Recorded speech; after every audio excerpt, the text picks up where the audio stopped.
Oh, he does.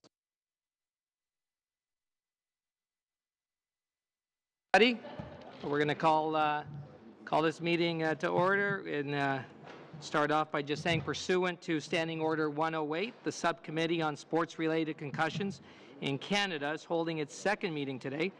This meeting, the subcommittee is beginning its hearings of witnesses.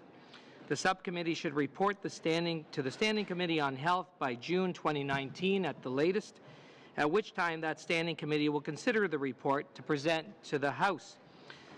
Now, we have some great members here from all parts of Canada, from urban and rural ridings, suburban, and what I can say is that everybody that is here, we are all committed to identifying ways that we can make sports safer for our communities, for our athletes, for our children, and on that we have excellent panelists that will be presenting. We have great witnesses.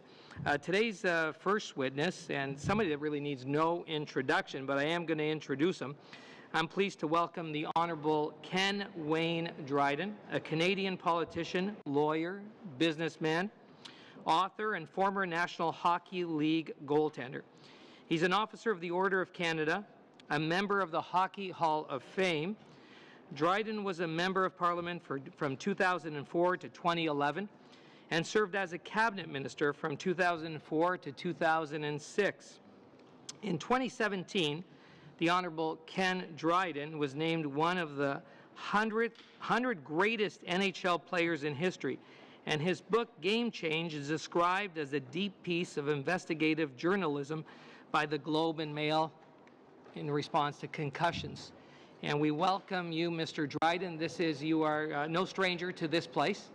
You've been here many times as a parliamentarian, as a minister, and today you are here as a witness. And we look forward to hearing your testimony and giving us insight into concussions and what you've been able to learn. The members then will have an opportunity to ask their questions. They will get 7 minutes each to be able to ask you questions in this first panel. Great. Thank you. Thank you. Mr. Dryden. Merci, Monsieur le Président. Thank you, Mr. Chairman. Committee members, I'm very pleased to be here today. Thank you for the opportunity to speak to you today. I'd like to start by talking about sports. I love sports. I love playing, and I love watching, and I have all my life.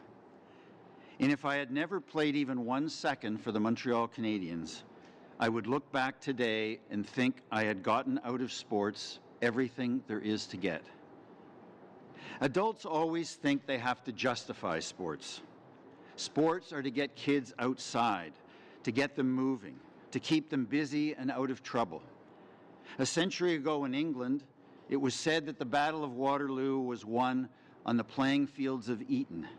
Sports was thought of as a test of manhood. That's how things were looked at and expressed at the time. Sports built a sense of collective purpose. It taught teamwork.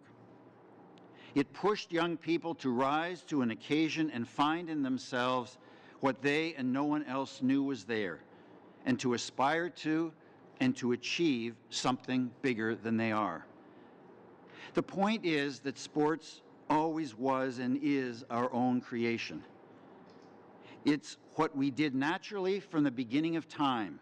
We saw a rock and decided to kick it, or hit it with a stick. It was about boys and men, and now it's about girls and women too.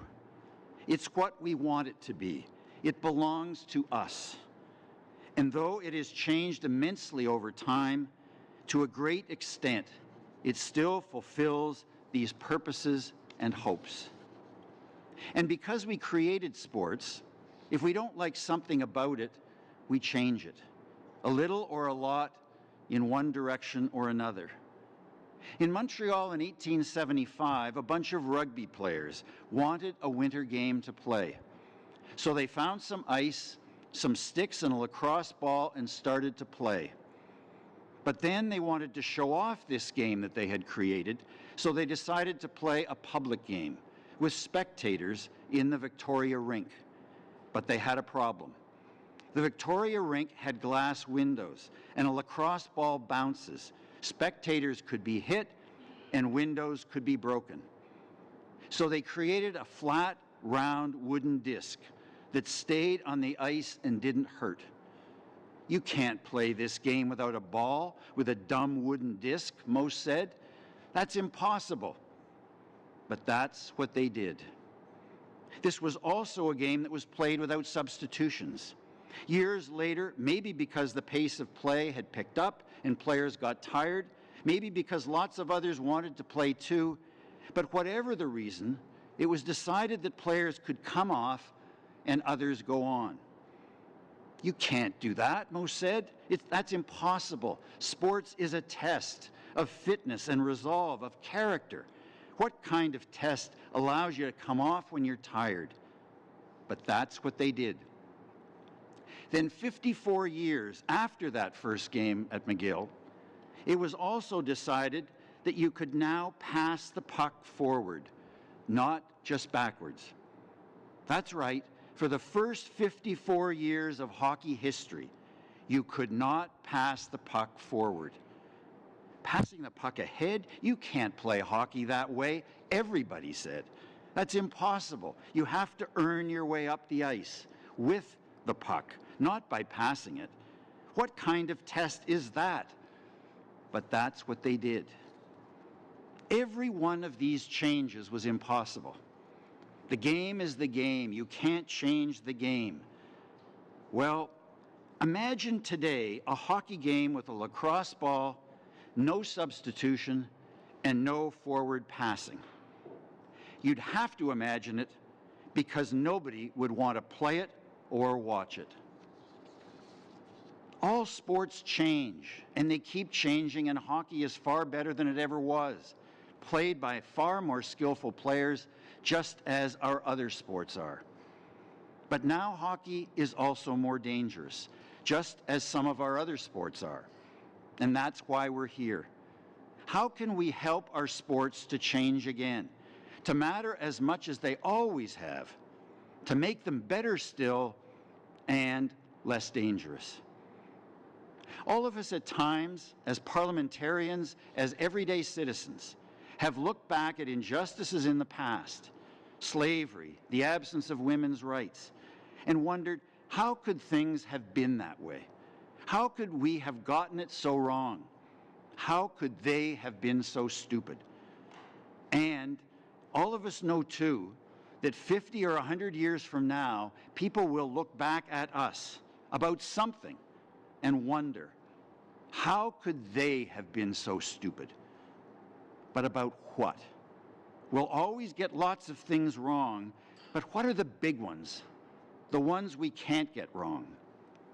I think in sports, it's brain injuries. I think people will look back on us and say, what were they thinking? They thought that with all these crashing collisions, nothing would happen? There would be no consequences? We have a problem. Later in these hearings, I'm sure someone will tell you exactly the dimensions of this problem.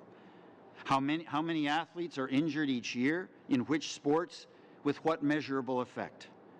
But I suspect that all of us here, that virtually every Canadian knows somebody who has been affected by head injuries. Maybe you have yourself, or your daughter or son, or grandson or granddaughter, or a friend or a neighbor, or the child of a friend or a neighbor. Someone close enough to you that when you hear about their injury, you cringe a little. Because you know how a hit to the head makes you feel, how it affects you. It's not nice, even when it lasts only a day or two. But then when it lasts a few weeks or months sometimes, how that affects a life, changes a life, changes them, and changes you. A knee that limps is one thing. A brain that limps is another.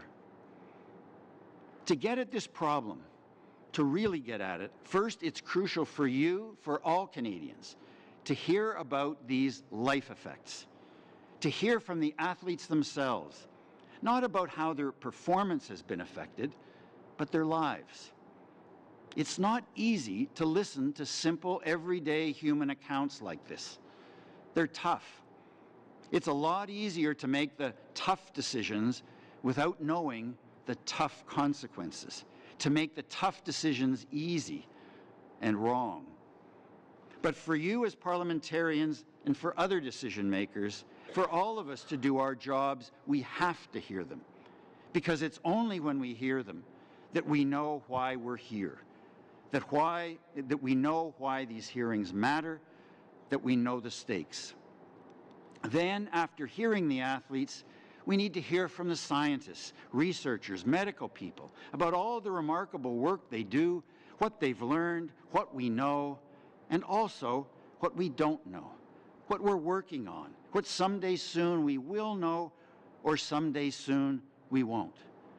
We need to hear them talk about some of the other neurological conditions as well, that they also study that might be connected to head injuries, CTE, Parkinson's, ALS, and others, and also some other conditions, memory loss, depression, anxiety, emotional disorders, loss of the ability to piece together even simple information to solve even basic problems, conditions that are not life-ending, but are life-diminishing, life-transforming.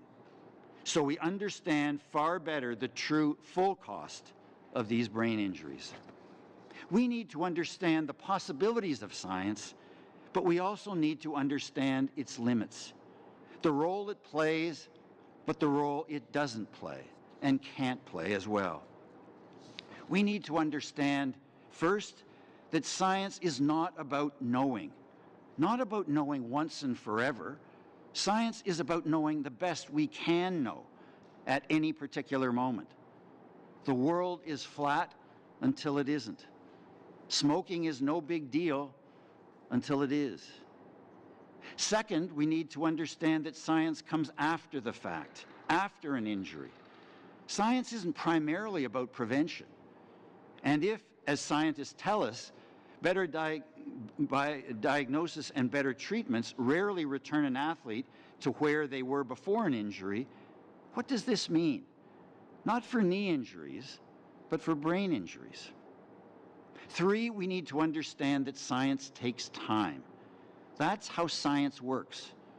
But games are played tomorrow. 4, and this is crucial, we need to understand that in terms of brain injuries in sports, scientists don't make the decisions about what we do or don't do. Sports decision makers do. Scientists are only able to make these decision makers more aware, to inform them, guide them. But then it's up to these sports decision makers to implement the information they provide or not. You as parliamentarians all the time have to make decisions based on the best of what you know at any moment. Then make better ones 5 years from now when you know better. That's all you can do, but you know that's what you must do. Why not sports decision makers too?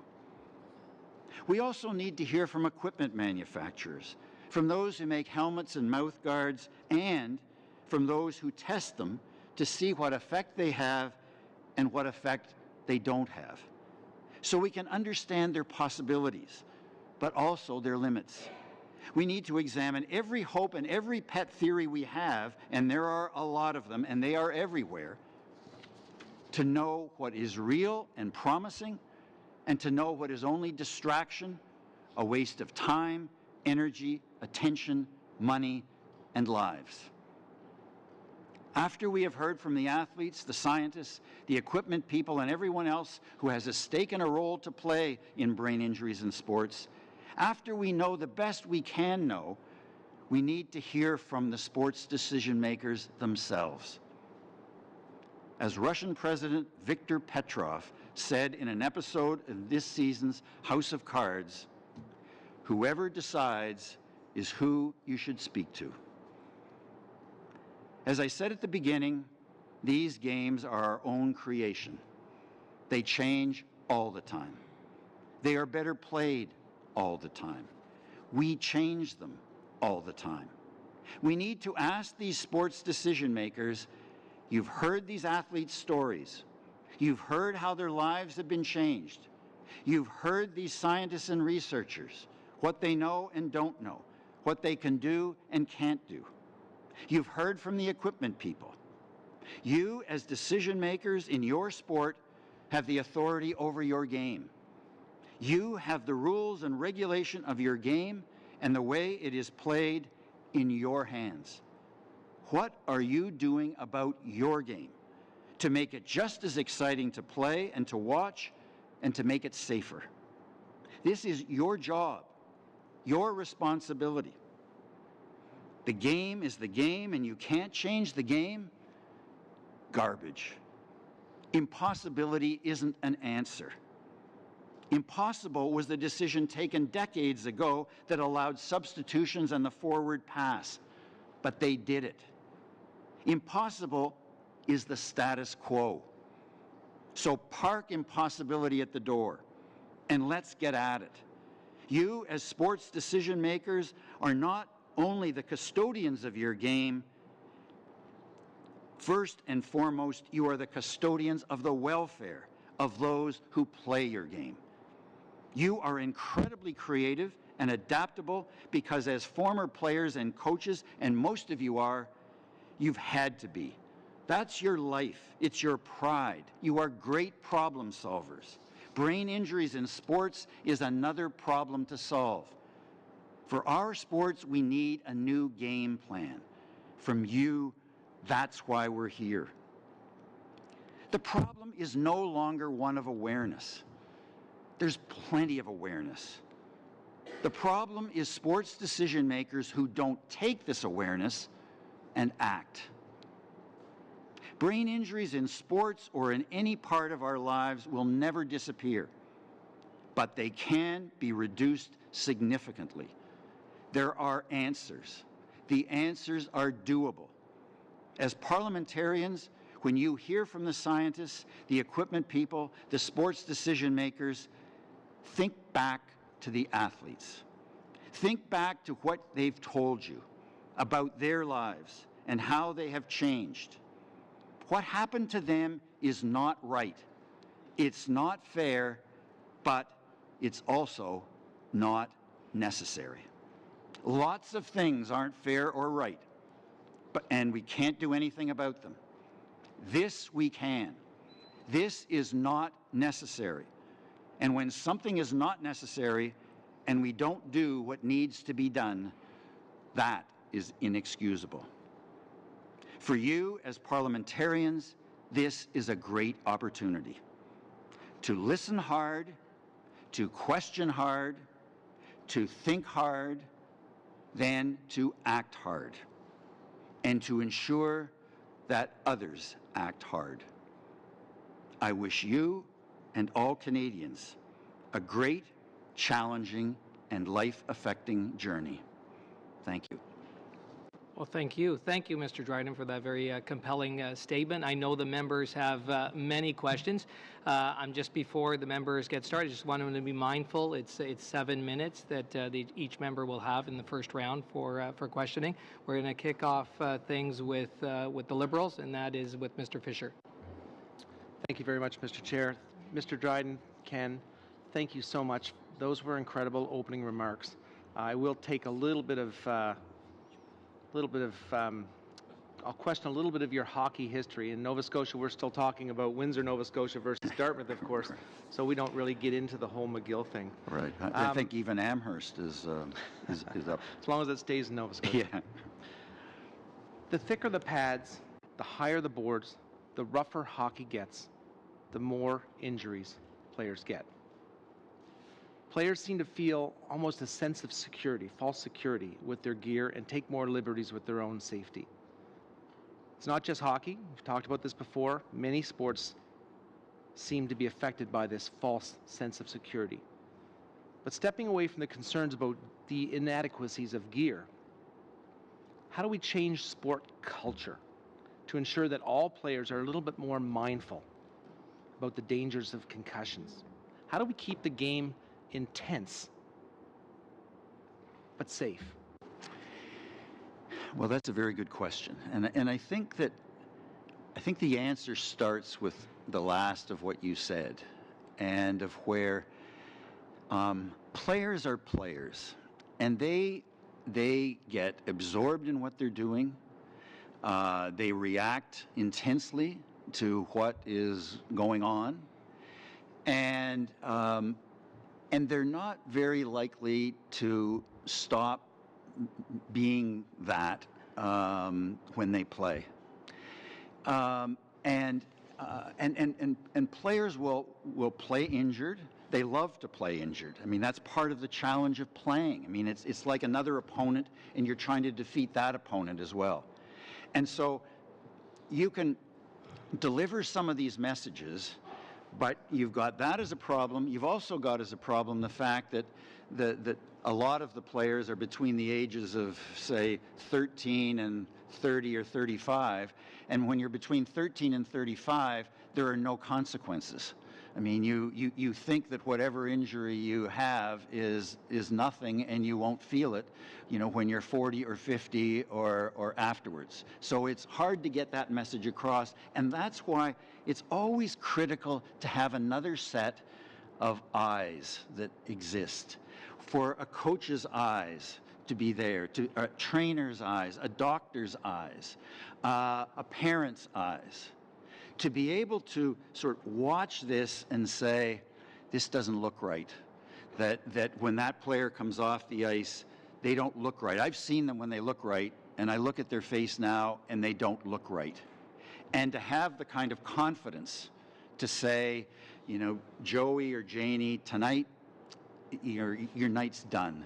It's great. You did great out there, but tonight the game's over for you, and let's see what the next couple of days are like, and so it is, to a huge extent, it's the non-players, and in those roles or in the administrative roles. Again, the sports administrators, are there. They're the ones who set the rules. They're the ones who set the regulations. And it's easy to say at every age, well, this is a player and they want to play, and let them have that free choice to play and all the rest of it. That's terrific up to a certain point at which there may well be a problem. There may well be health consequences in it. And that's why, it's so important that these sports decision makers, apply the right grid, because there's never going to be doctors around at every game. There are, that the trainers are, not everybody's going to be taken a course, and not every player is going to be able to, have the courage to say, no, I don't think I should continue to play. Yeah. Do I still have time? At 2.5 minutes.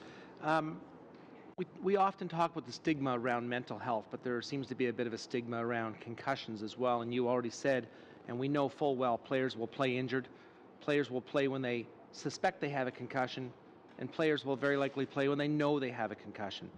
So sticking with that whole change in the culture, how do we remove that stigma to make sure that athletes know that they need to get off the ice or get off the field or get off the court and get the help that they need? How do we get past that point where people are almost see it as a badge of honor to play injured? Yeah. I mean, part of it, and again, it's why what I was trying to say in my opening remarks about the importance of the athletes telling their story. I mean, how many coaches really have spent time asking one of their concussion-injured players, what's it like? How do you feel? What was it like a day later, a week later, the rest of it? What about at school? How many have done that? How many general managers? How many owners of teams? How many administrators of leagues? How many of them have had that conversation? I mean, there was a very telling moment in a deposition of a couple of years ago of Gary Bettman when he was asked the question, and these words are not exactly right, but something like, have you ever talked to one of these injured players or their families? And the answer was, I don't believe so. I mean, it's why I made the comment, in the remarks about, we all love to say, these are tough decisions, and I'm the person to make the tough decisions. You know how you make a tough decision an easy one? Don't know the consequences. Then it's an easy decision. So what should be a tough decision would be a tough decision if you knew about the tough consequences, but if you decide to avoid what the consequences are, then it's dead simple. Then it's easy to make any kind of, decision that way. So we're up with the Conservatives and Mr. Kitchen. Thank you, Mr. Chair, and Ken, thank you very much for coming. I guess this will be officially the first time I've ever... Can you hear? And hear reasonably well. Okay. Oh, is there... I'll turn it. Sorry about that. Yeah. Oh, yeah, I should remember that. Okay. Sorry, go ahead, and I'll just... Sorry, I've got a bit of a head cold, so it's... Station equipment is available. Anyway, it's great to have you here and your presentation, and officially, I guess, I now have on record that I am a Toronto Maple Leaf fan. But with that said, I am a fan of the greatest hockey player or goalie in Canadian history, and that is Ken Dryden. And my wife might argue differently, as she is a Patrick Waugh fan, and my son might argue even more so that he is a Corey Price fan.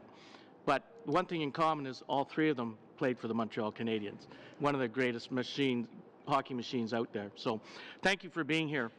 Thank you. I'm really glad in your presentation because you keyed on something that is important to me, and that's to hear you talk about sports decision makers. And the sporting bodies are out there for all sports. Some may be regulated, some may not be. But the reality is those are the ones that are making those decisions.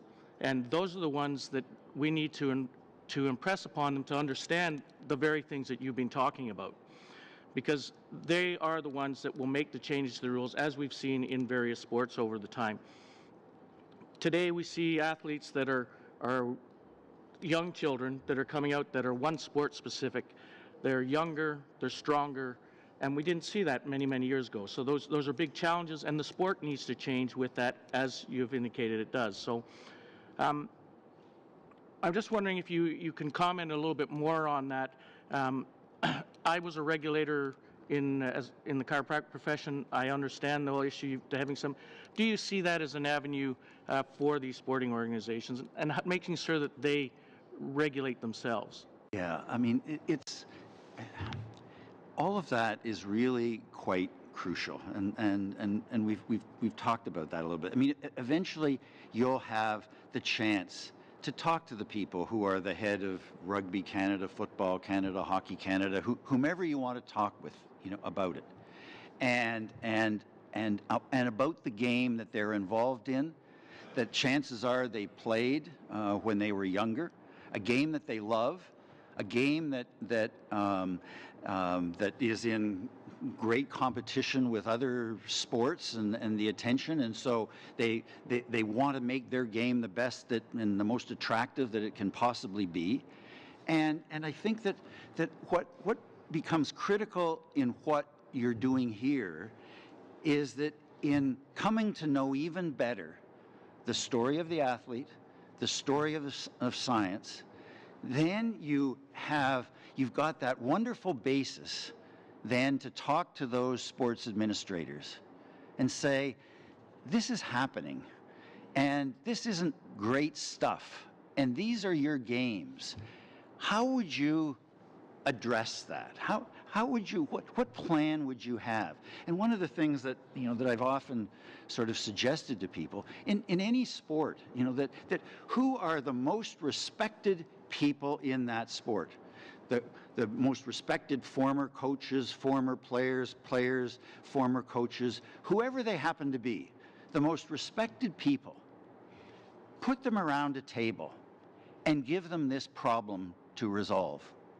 And of saying, that look, this is the way things are. And this game that we love, and we're going to continue to love, and we have every reason to love, is also bringing with it some of these injuries that really are not good. So what can we do, in it? And as you know, you know, as I said a little bit earlier, I mean, for any coach or player, there are 10 different ways of doing the same thing. You know, because that's what happens in a game. You have a game plan, the other team, you know, has their counter plan. You can't do that. You fall behind, you get ahead. It's the third period, it's the first period. You've got to change, you've got to adapt. And you present this problem to them, but you present it to them sort of on that basis of saying, park the idea of impossibility at the door. Really what is impossible is that you don't address this. Because if you don't, these athletes are going to continue to be injured. We are going to know more through science, and it's almost sure that what we end up knowing more through science is not going to be something that is going to make us go, oh, I guess it was no big deal. Usually the more we learn in that way, the more we find out, this is actually a bigger problem than we thought. So focus on it. And I think, you know, that you'll come up with some unbelievably interesting answers, because these are interesting people and they're creative people. But they have to get over this, the game is the game and you can't change the game, and, you know, and so on and so on. And that's why I spend as much time as I do going into that, you know, into a sport that I know pretty well, hockey, and the changes in its history and all those impossibilities. But the same can happen in rugby, same in soccer, same in any of these games where there may be a problem. But yes, those sports administrators, you know, it'll be a terrific conversation that you have with them. Thank you. I still have time, 1 minute. So respect for the game is obviously an important thing, and as a rugby player, we had that. It was ingrained in my head from the moment I learned it at the age of 8 years of age.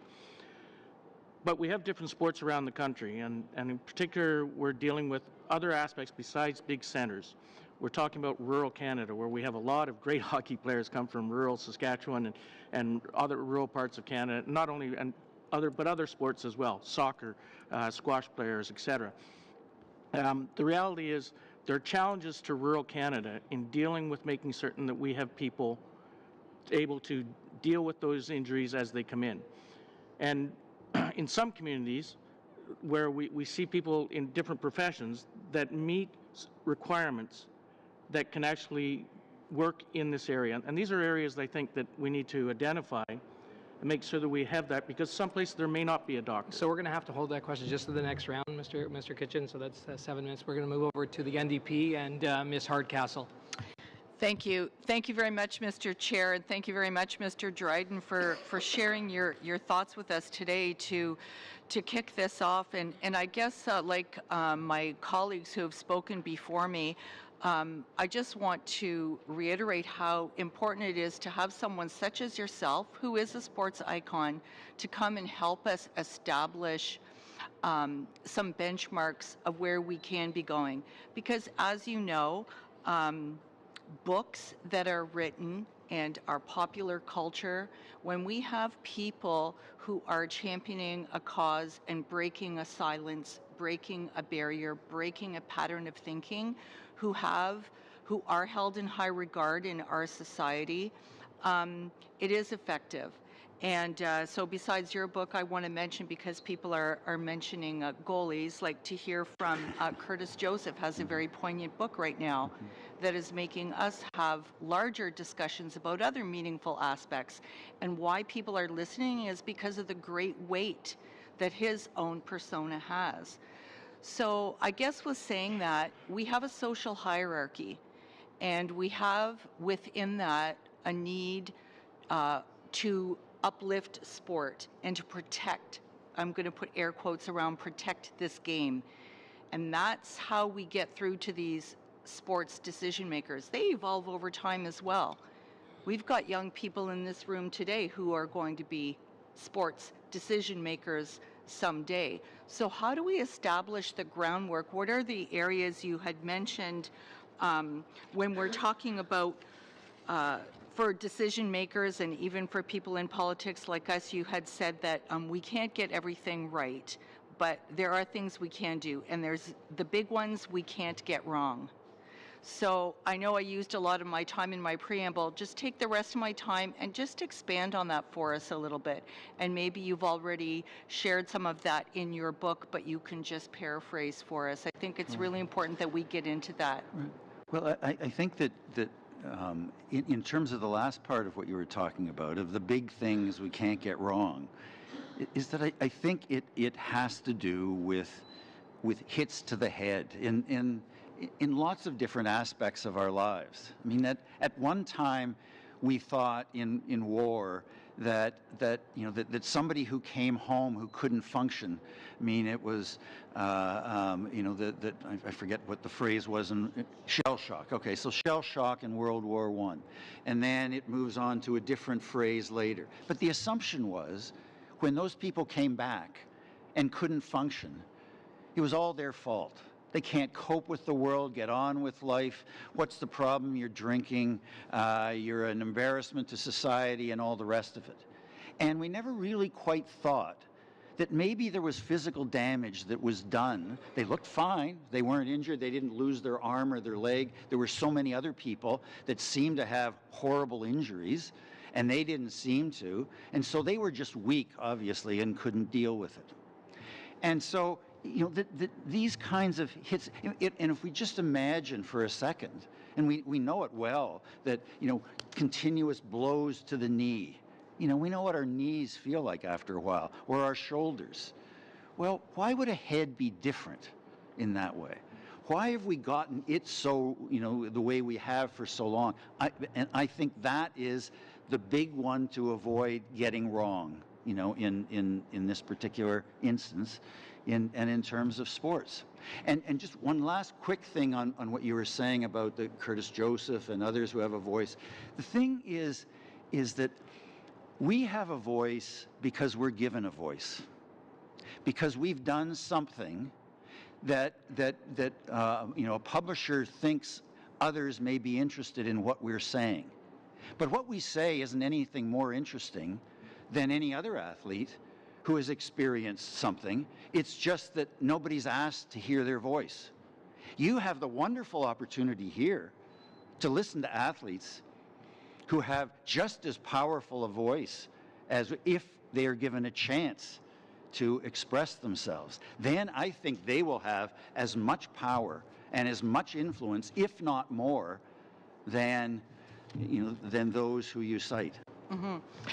Thank you very much, and you're absolutely right. I myself, and I know all of my colleagues here, I myself have submitted for the witness list young athletes and their parents, so that we can actually have them articulate their experiences. And I'm sure having none of us here, it's not really the first time we've had these discussions. Like you say, it's no real surprise what we're doing here and what we're talking about today. So are you concerned at all, or are you anticipating that we're going to hear very different stories? I think whatever stories you hear are great. They're the stories. They're the reason why you're here. And I mean, I've done a few community symposiums in Peterborough, Guelph, Calgary, Regina, lots of different places. And where I started with the local athletes, and they're always local athletes. I even did one in Dryden, Ontario. Dryden, Ontario, 6,000 people. There are still local athletes, there's still local doctors, there's still local administrators, no matter how big the place happens to be. And it's just listening to them, and whatever it is they say. And it's fascinating. All of us kind of know it before. We know some of the detail, we know some of the broad story of it, but it's when you get into the details of it, that's when it starts to hit home. And so whatever the athletes who you invite, whatever they say, whatever their stories are, terrific. It's part of the collective story. About 30-ish seconds. I'm good. Okay. We're going to move back over to the Liberals, and it'll be Mr. Olofsson. Thank you, Mr. Chair. Thank you so much for coming, Mr. Dryden. It's an honor, a pleasure, and thank you for taking on this initiative. It's an important issue. I practiced emergency medicine. I was an ER doctor for 20 years before going into this line of work. And of course, we would see a lot of sports-related injuries. And we would read up on the science behind, how to treat them, but also to prevent them. And I'm sure you know there are certain medical guidelines. Of course, the big one we talk about a lot is the return to play guidelines. And it's actually fairly well spelled out. If they don't remember the event, but they weren't confused, you're off for an hour, so-and-so. And if there's any, the big one being, if there was actually a loss of consciousness, you're pulled for the season. Now, what the challenge that we would have, and I'm glad you're talking about the decision makers, because sometimes it would be a problem, first of all, getting the science to those who would make the decisions in policy. But the other challenge as well was enforcement. On more than one occasion, I would tell a young athlete who, and this would be someone who's under 18, so there's a parent there who's helping them make their decisions, and I'd say, well, no, you are out. You are out for at least 2 weeks because of this. But they say, well, we're in the playoffs. 2 weeks the season's over, and I say, I'm very sorry, but you are pulled for the season, and it would be the same reaction. They'd look at each other and they say, yeah, okay, I'm off for the season. And I swear I'd see them wink. And I know that they're going to play, and I have no power to prevent this. So what are the challenges? How do we get from those of us who work with the science and know that this is what needs to be done, how do we get this filtered in a meaningful way through the decision makers, and how do we get it enforced?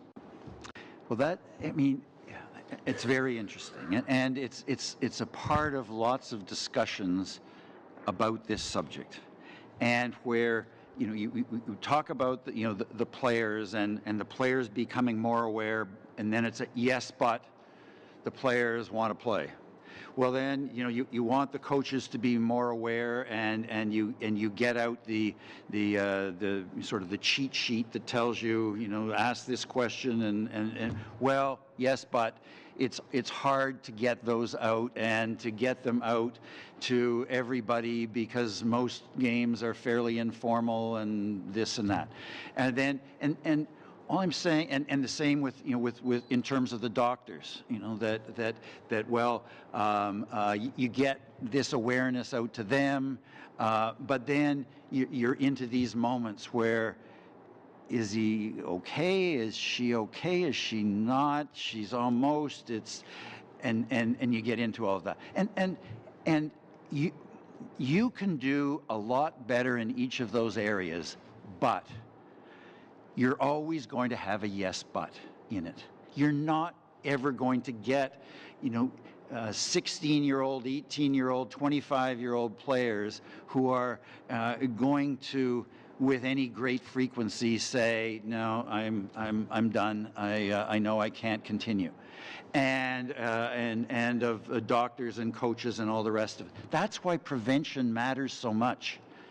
Is that all of those other things offer partial answers, but they have answers where you can drive a freight train through, and so the key to it all is in terms of doing the best you can to avoid the circumstance where the player is put into that situation, the coach is in that situation, the doctor, the trainer, the parent, the on-ice official or on-field official is put into that position, because we're going to fall short. We're going to fall shorter than we need to fall, and that's why acknowledge that. Don't try, always try to do better that way, but don't assume that's going to end up being your best answer. The best answer is still going to be in how we play and in the sports decision makers. Well, absolutely. But if I may, but what we deal with, like particularly again with the return to play guidelines, they are prevention in a way. I mean, they're not the prevention of the first injury, but as we know that the effects of concussion are additive. Someone can have one concussion, a minor one, and they might go on and do well. A second concussion on top of that's worse. A third concussion is worse. So, although you're right, they come to the emergency department, they've had their concussion, but you have means of preventing another concussion. And there are some simple ideas that we don't know how to filter through. If these leagues, I've never actually been shown a form, because I don't think there's a policy for one, that would have to be returned to the coach with my signature on it and my recommendations on it. That would be a simple administrative fix where I would have a very meaningful way that, this player is not allowed to play without this note, and that note has my recommendations. How do we get these kinds of recommendations that we know, could be effective, out into the decision makers so that it gets enforced? Well, I think that's a question for you to ask the doctors and the sports administrators, in it. I think that what they will say in part is that, oh my God, that the number of players, the doctors, the ability to get appointments, whatever those answers are, at least in part, they do represent answers and represent significant obstacles, and so I think those are questions that you ask, and to find out the extent to which that represents a big part of the answer, a lesser part of the answer, or even less of a part of an answer. I think that's part of the discovery that you're going to be able to, you're going through, and that you have the chance to, because you're going to be able to ask those questions to people who are attempting to apply this on the ground. Now we're going to be moving over to the Conservatives again, and that'll be Mr. Nuttall. Thank you, Mr. Chair. There's a few things before I get going, and I don't mean this as a partisan jab, Mr. Dryden, but I've heard that the greatest politicians do their best work after politics, and that's not because of your political stripes in the past, but you're taking on a serious issue. And it's interesting, I come from a hockey town, from Barrie, Ontario. Don Cherry and Shane Corson, both who I'm sure would have a major interest in this exact issue. But being born a Brit, I never could quite make it work on the ice. So I literally was a fighter to play hockey at points. But I've seen it throughout all sports, and I've played varsity basketball, varsity soccer. A gentleman who lived maybe 10 houses from me is a guy by the name of Gary Goodrich, who is the UFC champion and does a lot of talking on this. And it's occurred to me, because I'm struggling so heavily on this subject, because where does the personal responsibility begin and the societal norms go actually against that? And if you look at the growth in sports over the past 15 years, where has it really been? The sports, I think, that have seen a humongous amount of growth are among the most aggressive and the highest concussions. And so as a society, I think that it's this committee, and you're right, we have the opportunity to act, but as a society, we're endorsing this. And I just want to hear your comments on that as a whole. I think that if you looked at the growth of sports in the last, whatever the number of years, 10 years, 20 years, you would certainly see the advent of USC, mixed martial arts, extreme sports. But if you were to look at the sports that have grown the most and get the greatest, attention and global attention, is probably soccer and basketball. And neither of those games would be games that, like the activities and the sports that you're describing. Those are certainly a part of. And you watch the Olympic Games, and of where now it's the half pipe and more dangerous games in the Olympics. But at the same time, by far the greatest number of participants in sports are not in those activities. They are in things like soccer and basketball. And in hockey, the numbers are fairly stable in Canada, but they're remarkably increased in a lot of other places in the country, most in the world, in particular in the U.S. So I hear you completely, and when I've been looking at what you were saying earlier in terms of coaches and managers and trainers being so intimately involved in this, in ensuring that the person who's coming off the ice or coming off the field or is on the ice or on the field is able to be, told the right advice at that point. I've coached soccer a lot. I've seen coaches, my staff coach hockey, and it's interesting because you get training on almost everything, like even social issues, training on perhaps having a transgendered person on your team. But I've never had concussion training in my life.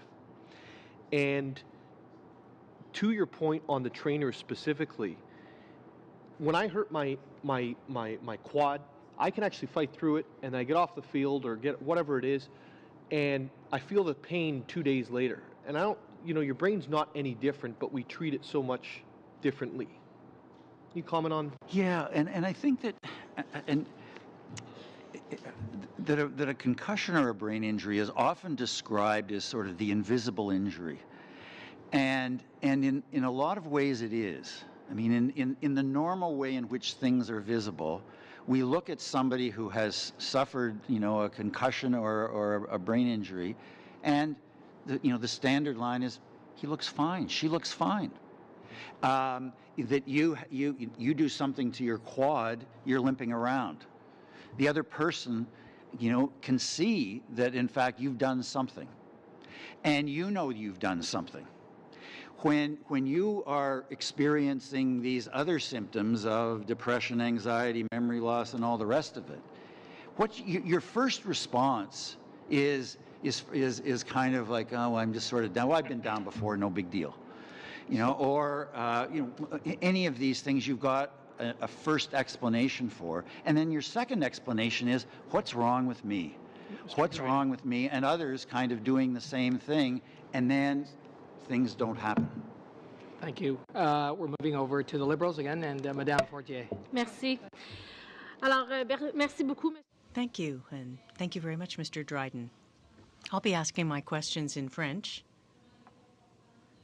because we know how important it is to be able to speak both of our official languages, so I'll be asking my questions in French today. Thank you very much for your comments. As a parent, and I have 3 children who are in amateur sport, a daughter playing soccer, 2 older children playing volleyball, it's something that we see. When we go to watch our young people play, we see concussions, we see coaches who are concerned about the situation at the time. They check in after. There's that culture around the fact that it happens. And as a parent, we know that concussions happen. Now, as parliamentarians and legislators, and with my colleagues here, I'd like to know what kind of recommendations you think we should make at the end of this exercise to recommend in our report at the end of the committee's proceedings. 1 or 2 measures, for example, or things that we should do as a federal government. If you had to propose something or offer some suggestions, what would they be? I think the first thing I would say is that I wouldn't say now, because you're at the start of your own journey in this. I mean, you've had some experiences, as you've described, with your own children and with others that you've seen. But you're going to have an immersive experience in the next, couple of months. And you need to, find out for yourselves. And you're going to, find some surprises along the way, that you feel something that you didn't think, you think something that you didn't think you'd think, and all of that. So I wouldn't, the only thing that I would say to you, and it was what I was trying to do at the end of my comments, is that in terms of the listening hard, thinking hard, and then acting hard, is that as you move along from the athletes to the scientists and you get to the decision makers, then I think you're going to have the background and the feeling of where you can ask the right questions of those sports decision makers and essentially be able to say, you heard about those athletes, you heard about, now tell me what you are doing in your game. That your game has changed. Your game is always changing. Your game can change again. You, as I said in my comments, you are not just the custodian of your game. First and foremost, you're the custodian of those who play your game. So how can you make your game, the game that is so exciting and pleasurable to play, but is also safer? And we're going to, we need to hear an answer to that. And if you say that there's no answer to it, I'm sorry, but look at this sport over here, what it's trying. Look what it's trying. Look what the other one is trying. Why aren't you trying that? That is your obligation, to do that. And I think that I mean, I'm going to be, I don't even know enough about this to say much about it, but I've talked to some people in rugby. They have a really interesting challenge. They've got a game that isn't a particularly popular game in Canada in terms of participants. They have an experience where there are lots of head injuries, and they can't put a helmet on it, to pretend that it goes away. So what do? The only thing they can do is look at how the game is played. And so they have an absolute necessity to park impossibility and to focus on possibility. And so what are you doing? All of these things that don't fit with rugby, show me how they fit. Puis si je peux me permettre, pour une autre... And if I can, another question, as I was thinking about it during your presentation, you talked about scientists and health professionals, sports decision makers. One of the groups that I thought, or that I think influences the group a great deal, the sports, are the advertisers, in fact, companies that sponsor different sports, that want to see more, push the envelope. How do we get them involved? How do you see them participating in this conversation here, those specific groups? That maybe to okay. the next question, maybe can get some time shared. That's great. Yeah, we're going to be actually moving over to the Conservatives and Mr. Kitchen again. Thank you again, Mr. Chair. And just to follow up, what I was getting at with the rural aspects, we see the challenges that we have with rural Canadians in sporting events. Ultimately, what we here as a committee are being tasked to do is to basically identify ways we can make sports safer, in particular in dealing with concussions. And it does come down to, in my opinion, to talking with those governing bodies to make and doing ways that we can interact with them. But with that said, I'd just like to hear your comments on, the challenges that you might see or you might have a thought on the challenges that we do in looking at, and we will hear from doctors and we will hear from specialists, et cetera, on how do we deal with these injured athletes. But just your thought on whether you've even looked at it from a rural to a city or urban perspective. That's a very good question. I think that actually it is the best of times for that now, because again, as you know, in rural areas, there's access to a whole lot more things than once was the case. I mean, that virtually everybody in the country, even in small rural areas, has access to TSN or to Sportsnet. They're watching the same things. They're watching the same teams with the same frequency. They're hearing the same commentary, and so a lot of those messages are getting there as well as they are to the big cities. And that's really helpful. I mean, that if in fact, in the kind of work that you're doing, and that message goes out more and more and more about how, how do you focus on also making this game less dangerous. That message will, resonate with those instruments, and those instruments will find their way into those communities. The other part of it, and it goes back to what I was saying before of briefly about the doing symposiums in small places, and I knew that they would work in big cities because they're always former athletes and athletes. There are coaches and former coaches. There are doctors. There are administrators. There are these respected people within a community. What about if you get into a place of 6,000 like Dryden, Ontario? How do you make that work? It actually was easy because, again, there's still local athletes. There are still some local doctors. And beyond there, Kenora isn't that far away. And Thunder Bay isn't even that far away. And so, the kind of, as you know, in smaller places, in especially when you get into sports, they travel. And so they make connections to certain larger places as well. So I think there's a way, a very available way now to have that kind of reach. And again, the reach, like if in fact the NHL administrators, they deliver a certain message. If the NHL coaches, do, then what right will the coach in a town of 1,200 feel as if, well, I don't care what anybody else says. We're going to do it the way we've always done it in our town of 1,200. The voice that penetrates into that town and from those very respected people. Thank you. Carry a lot of weight. So we're going to be moving back over to the Liberals, and you'll be splitting your time between Madame Fortier and Mr. Fisher, and you've got 4 minutes. I get a chance to have an answer my former question where I was talking about, the funding of the culture of sports. So I don't know if you had a comment on that. Well, I mean, when you look at the sponsorship of sports now, and I mean, hockey is an example, but it could be other sports. What are the messages that are on there? The messages on there are usually kind of homespun messages.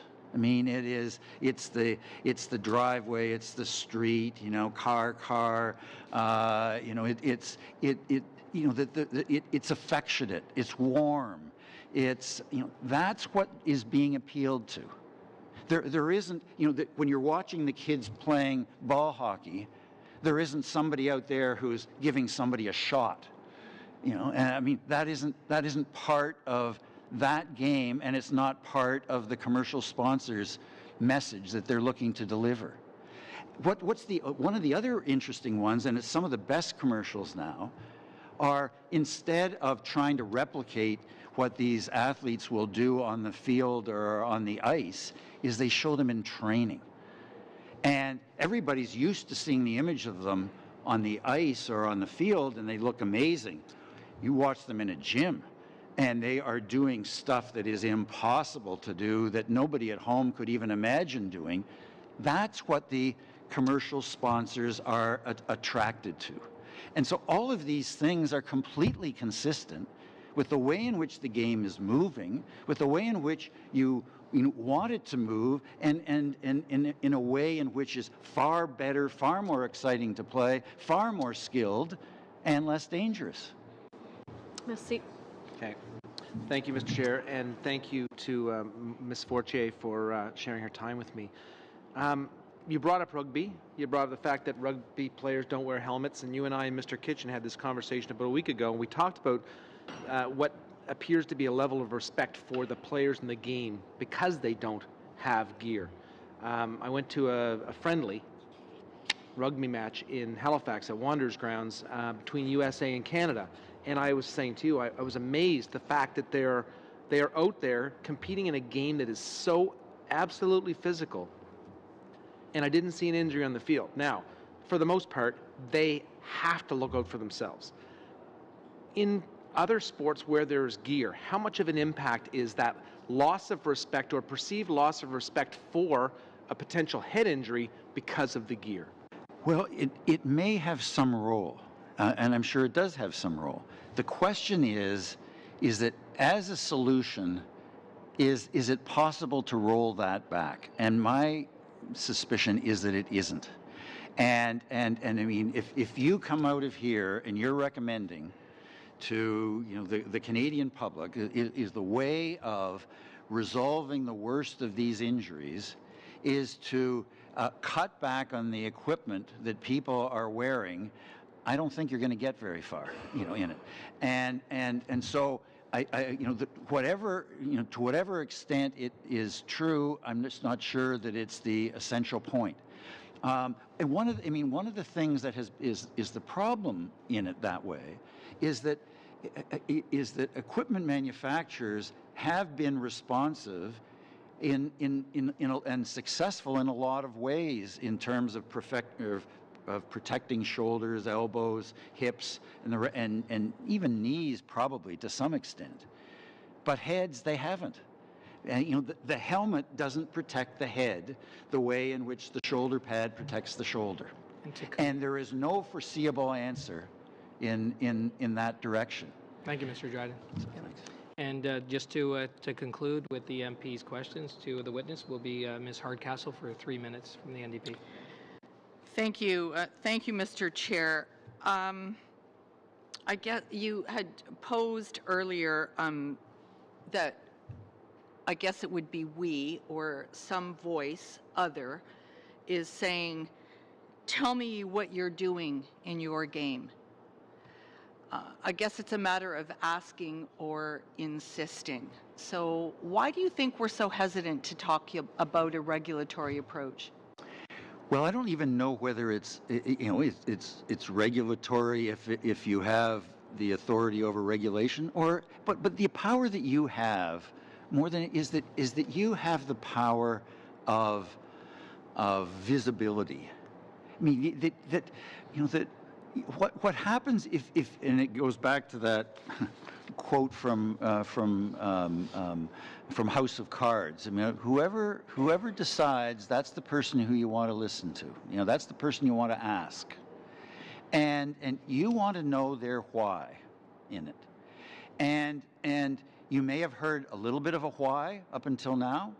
You may not have heard more than a little bit of a why, but you have sort of anticipated there must be more of it that you haven't heard yet. Now you have a chance to actually ask. And oftentimes what happens, and you've experienced it and I've experienced it, is that the answer is, oh my God, there wasn't more of a why. I mean, things are as they are just because they are. There isn't anything deeper than that. And so you have the chance, to ask those questions of those who are those decision makers. And that's when it starts to get pretty interesting in it, because otherwise, as you know, I mean, you're always as members of Parliament, criticized for dodging, the question, and at times, it's a skill that everybody needs to have, because sometimes the question is unfair, but sometimes the question is fair, and if somebody tries to dodge the fair question, then you want to have the chance to say, excuse me, you're dodging a very fair question. And if you continue to dodge, at least what's going to happen is people are going to see that you're dodging a fair question, and that's going to say as much as any answer that you would give. You have that chance, in this. Thank you. And that concludes our hearings right now with Mr. Dryden. And we want to thank you for being our first witness, for your testimony. Thank you for your answers. And on behalf of all the members, we want to thank you for your advocacy on this behalf as this committee works to make our playing fields that much safer. And we will be listening to athletes, as many of in our next hour. We will be hearing from some of those storytellers, some of those amateur athletes that are going to be able to share with us their stories, what it was like, and what it's meant to them in terms of their lives and living with concussion. Right.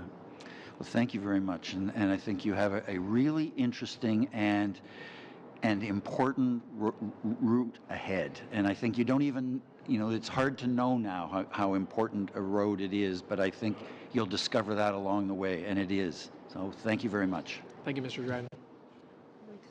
Yep. Going to suspend right now? Yep.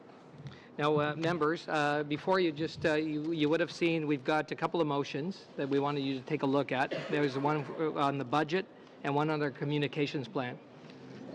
We'll be able to discuss this at the conclusion of our hearings today. But if you, that we're going to do, yeah. So at the conclusion of our hearings, but if you could just take a look at it, and then if you have any questions at the end of our hearings, we'll be able to go over that. Yes, we are.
We're going to reconvene the meeting, and we're going to get started here. Do we have Rachel Boyd?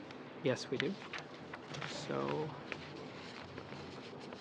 I think some people are just getting some autographs and some pictures still with Mr. Dryden, and just having heard Mr. Dryden, now is really an opportunity for us to hear from those athletes that have gone through concussion, what their experiences have been, and we want to thank you for being witnesses, and your parents for being able to come forward to this committee, and it'll make a big difference in terms of our understanding to how we can make things better. So thank you so much. I know we've got Shara Hodgins and Carly Hodgins, and we've got Rachel Lord and Chris Lord. Okay. And we're going to hear from Rachel, if you'd like to start. So my name's Rachel Lord. I'm 20 years old, and I'm from Mississauga, Ontario. Should I start with this story? Okay, so I play soccer. I got my concussion in 2015 when I was 16 years old. I got my concussion at a soccer practice. We were just doing a scrimmage at the end of the practice, and I took a header to the head off of a goalie kick from about 3 feet in front of me or so. So the ball knocked me back, and I fell to the ground. I didn't lose consciousness or anything like that, and my coach just told me to get up and keep playing, so I did.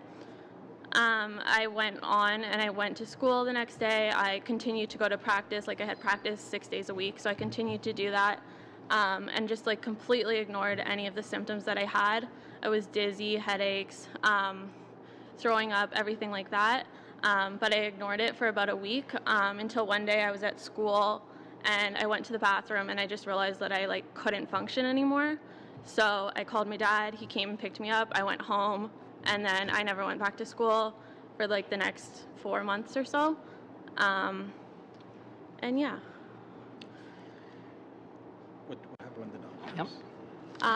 Okay, so after about the first week of ignoring the symptoms, I went to the family doctor. My family doctor asked about the incident. She asked if I lost consciousness, which I didn't. So she kind of just said, you'll be fine. Take Tylenol, take Advil. You'll like take some rest, go back to school when you're ready, and you'll be fine. So I went home, and then things got worse and worse. Eventually one day we went to the hospital. At the hospital they said, it's a concussion, you'll be fine. They gave me some pain medication, and then they sent me home. So they put me on Tylenol 3, which did not react well to that. So a couple of days later, went back to the hospital, talked to a different doctor who said I didn't have a concussion because I didn't lose consciousness. So he just said, go to school, you'll be fine, you can keep playing, and everything will be fine, like you'll get over it. That didn't work so well. I continued to have like really bad symptoms. I couldn't read. Holding a conversation was hard. I essentially just lied in bed for like weeks after weeks. Eventually, at one point, a teammate of mine had also experienced a concussion. She was my goalie. She went to a concussion clinic at the University of Toronto. So her mom recommended to us that we go there. And so I did, and that helped a lot. There was a concussion therapist who worked on like massages and like pressure points and stuff like that. So she was ultimately the one that declared that I had like a really serious concussion, whiplash, and all of that to go along with it. So yeah, I continued to go to that concussion clinic for like the next 5 or 6 months or so. I saw her like twice a week, and she just did massage therapy for like the rest of while I had symptoms. What about the school? Back to school?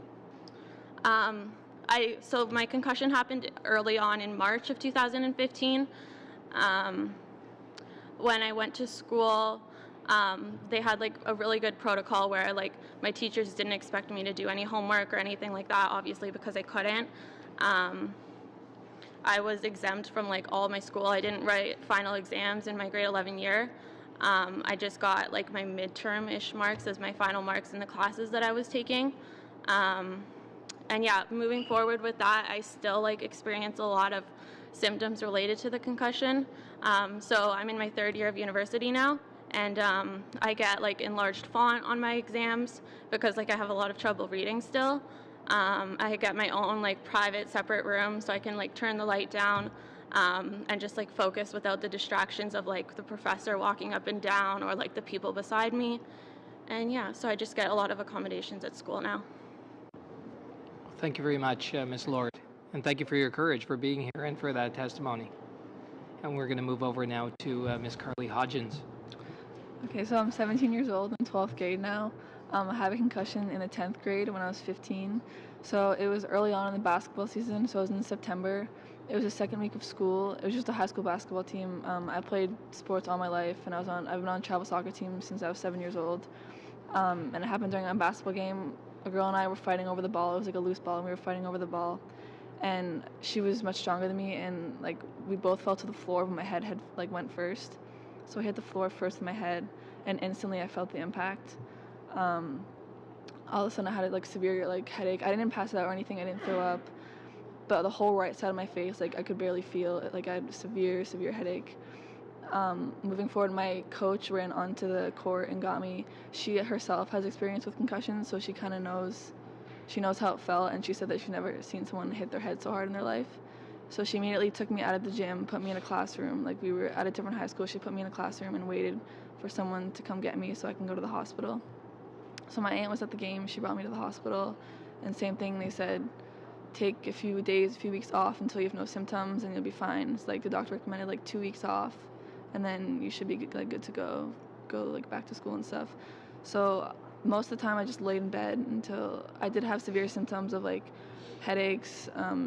I was dizzy a lot. I couldn't remember a lot. Bright lights and music bothered me. So I would lay in bed for the 2 weeks, and then after that, nothing was getting better. So we went back, and they suggested that we go at my local physio place. They had a concussion protocol, like treatment plan. So we went there, and I actually passed that. They did like an impact test, which was like online. So I had to answer questions online about how I felt and what I was doing most of the days to like make time pass and stuff. And I actually completed that. I got cleared to play sports after that. That probably was about a month after I got my concussion. But I knew something still wasn't right. I didn't feel right. I always felt down. So then we went back to the doctor. He scheduled an MRI just to make sure, which obviously you can't tell an MRI if you have a concussion or not, but just to make sure everything was structurally okay. Obviously nothing came back. And then he suggested I go see Dr. Lemo, which is a functional neurologist in Windsor. No one really heard of him before. He didn't know himself really like who that was. He said that a few of his patients have had good experience with him. So we went to go see him. The original appointment, he made me do like a brain scan almost. So he would put these glasses on my head, and I have to follow like a red target on the wall. And this was about 2 to 3 months after my concussion. I went to go see him, and my eyes would almost like flicker up and down. You couldn't see it when you looked at me, but during the scans, like Mom was sitting behind the computer, and you can see my eyes like flicker, which I got really dizzy really quickly, and that's why, because my eyes would flicker and I wouldn't notice it, and I couldn't control it myself. I didn't know I was doing it. So then he made up a treatment plan for me.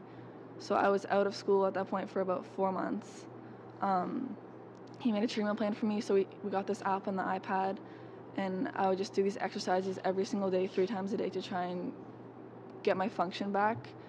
And then after about the 6-month mark, I started having mental issues, like mental health issues. I went through depression, anxiety. I lost 10 pounds, and then we didn't know what to do. Mom actually brought me to the hospital at one point because we didn't know what to do after a while. And it's not that I didn't know why, but I couldn't help myself. Like, I would try everything, and I wasn't getting better. It was like 6 months at this point. So then closer to the end, we actually spoke to Dr. Lemo about my mental health issues, and he said that he does see it a lot in concussion athletes. He does see mental health issues and severe depression, and because I wasn't going to school, I wasn't hanging out with my friends. I didn't want to, and most of the things I wanted to do would involve me getting a headache if I did that. So he did say that he did see that in a lot of patients and stuff. So I went to see a psychiatrist to try and uplift me and help me get through that. So after about 7 months, I was out of school, so I missed the entire first semester of my grade 10 year.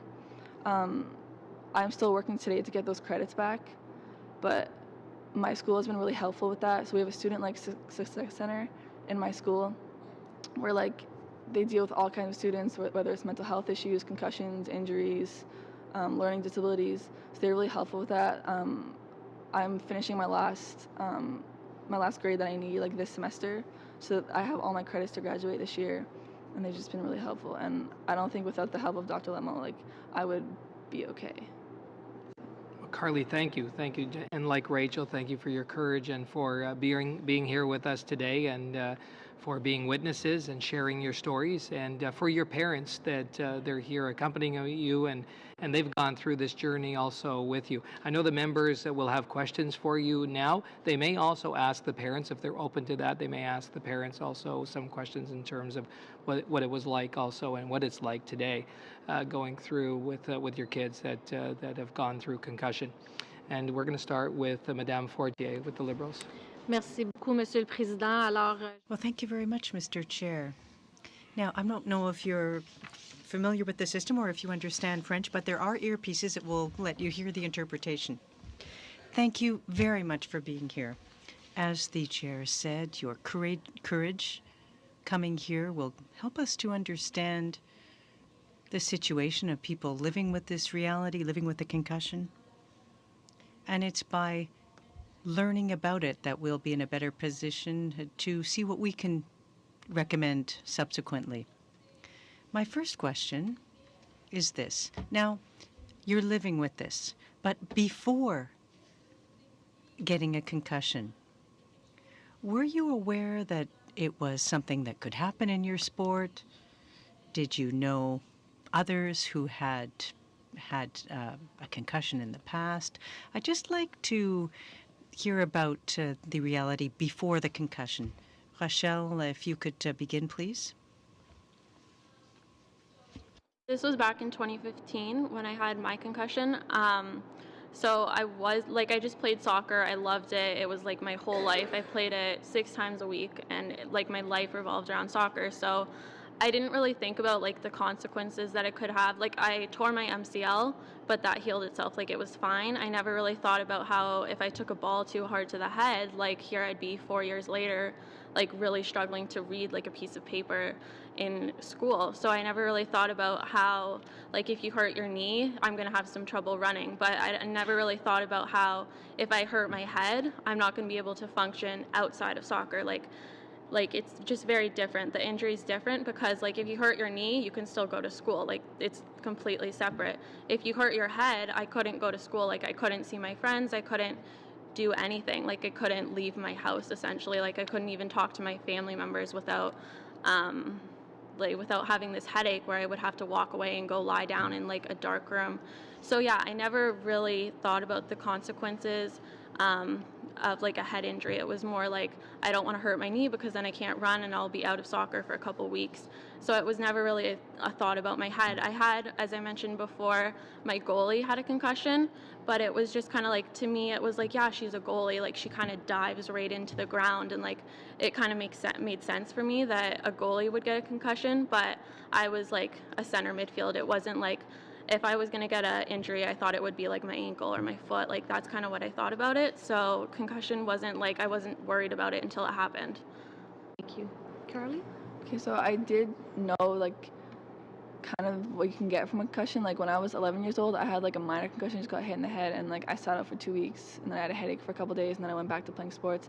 I didn't know the severity that it could have led to.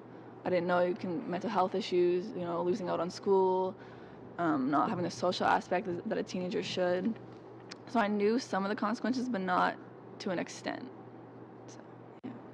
And knowing that you are now in a position where you have a story, is there something that you would either change or suggest or want to share with us that we might want to look at in the course of our study?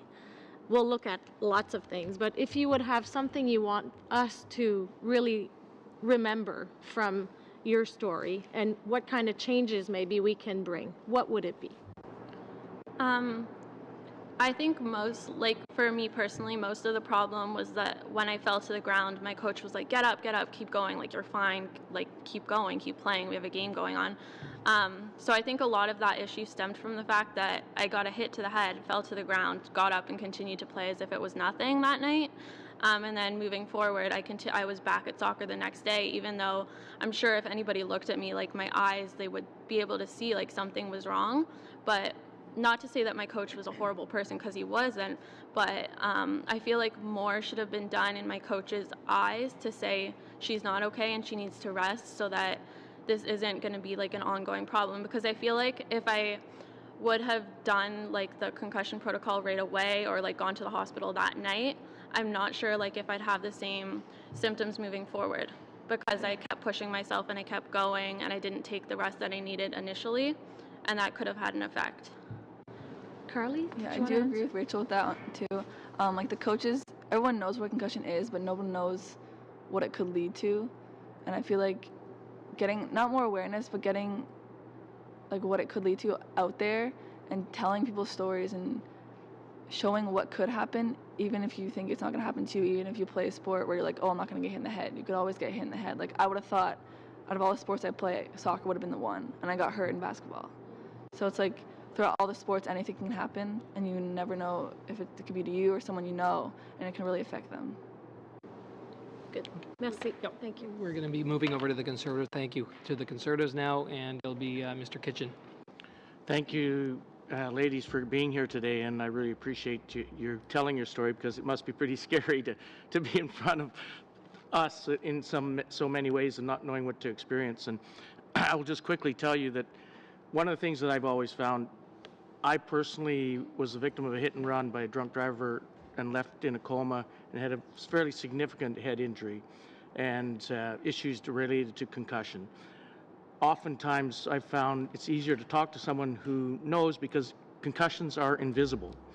People don't see that, and so you walk around and people that you think are your friends go, well, why are you so depressed? Why are you looking so down? And that makes a big impact on how you work.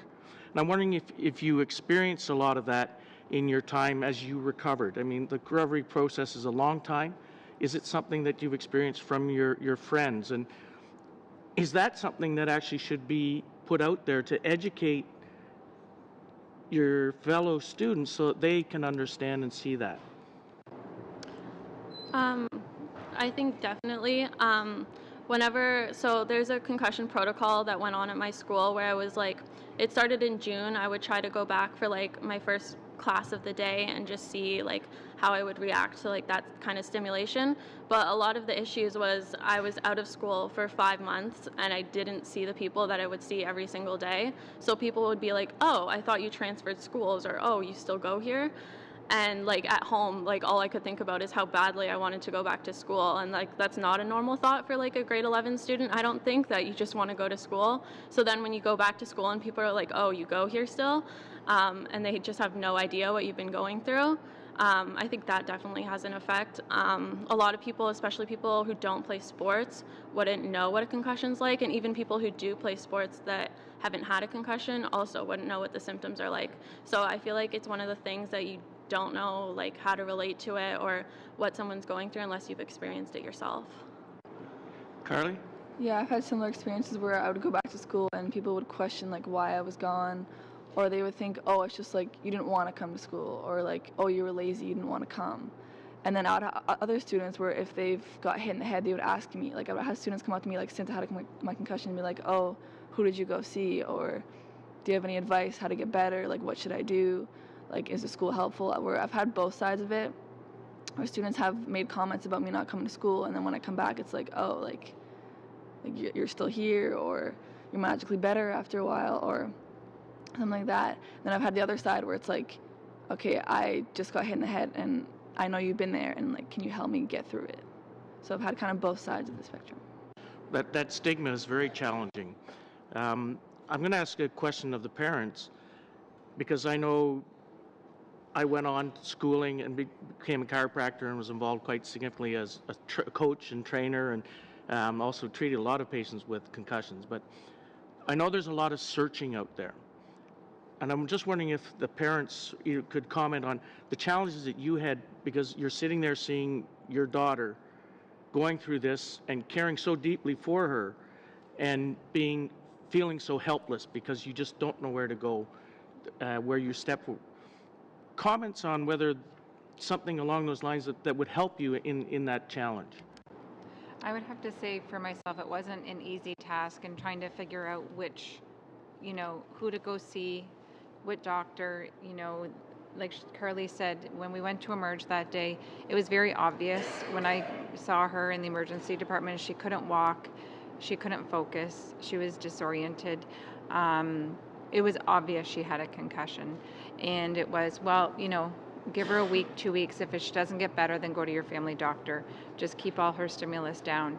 So when she's not getting better and you do go to the family doctor, and the family doctor is even saying, well, just give it time. Over time it should get better. Not sure what else to do, sort of thing.